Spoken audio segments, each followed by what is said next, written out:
Hi, my name is Jeff Marsh. I'm a student here at Butte College. I selected A Brave New World by Aldous Huxley. Originally it was published in 1932. The reason I like the book so much is it's kind of sci-fi, but it's also relevant to what's going on today with genetic modification, with conditioning psychologically and behaviorally. So I'm going to jump right into it. I hope you enjoy. Mr. Foster was left in the decanting room. The DHC and his students stepped into the nearest lift and were carried up to the 5th floor. Infant nurseries, Neopolovian conditioning rooms, announced the notice board. The director opened a door. They were in a large bare room, very bright and sunny. For the whole of the southern wall was a single window. Half a dozen nurses, trousered and jacketed in regulation white viscous linen uniforms, their hair aseptically hidden under white caps, were engaged in setting out bowls of roses in long row across the floor. Big bowls packed tightly with blossoms, thousands of petals, ripe, blown, and silkily smooth, like the cheeks of innumerable little cherubs, but of cherubs in that bright light, not exclusively pink and Aryan, but also luminescently Chinese, also Mexican, also apoplectic with too much blowing of celestial trumpets, also pale as death, pale with the posthumous whiteness of marble. The nurses stiffened to attention as the DHC came in. "Set out the books," he said curtly. In silence, the nurses obeyed his command.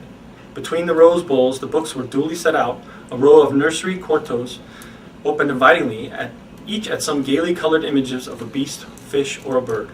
"Now bring in the children." They hurried out of the room and returned in a minute or two, each pushing a kind of tall, dumbwaiter laden on all of its 4 wire-netted shelves with 8-month-old babies, all exactly alike. A Bakanovsky group, it was evident, and all, since their caste was Delta, dressed in khaki. "Put them down on the floor." The infants were unloaded. "Now turn them so that they can see the flowers in the books." Turned, the babies at once fell silent. They began to crawl toward those clusters of sleek colors, their shapes so gay and brilliant on the white pages. As they approached, the sun came out of a momentary eclipse behind a cloud. The roses flamed up as though with a sudden passion from within. A new and profound significance seemed to suffuse the shining pages of the book. From the ranks of the crawling babies came little squeals of excitement, gurgles and twitterings of pleasure. The director rubbed his hand. "Excellent," he said. "It might almost have been done on purpose." The swiftest crawlers were already at their goal. Small hands reached out uncertainly, touching, grasped, unpetaling the transfigured roses, crumpled the illuminating pages of the books. The director waited until they were all happily busy. Then, "Watch carefully," he said, and lifting his hand he gave the signal. The head nurse, who was standing by a switchboard at the other end of the room, pressed down on a little lever. There was a violent explosion. Shriller and even shriller, a siren shrieked. Alarm bells maddeningly sound. The children started screaming. Their faces were distorted with terror.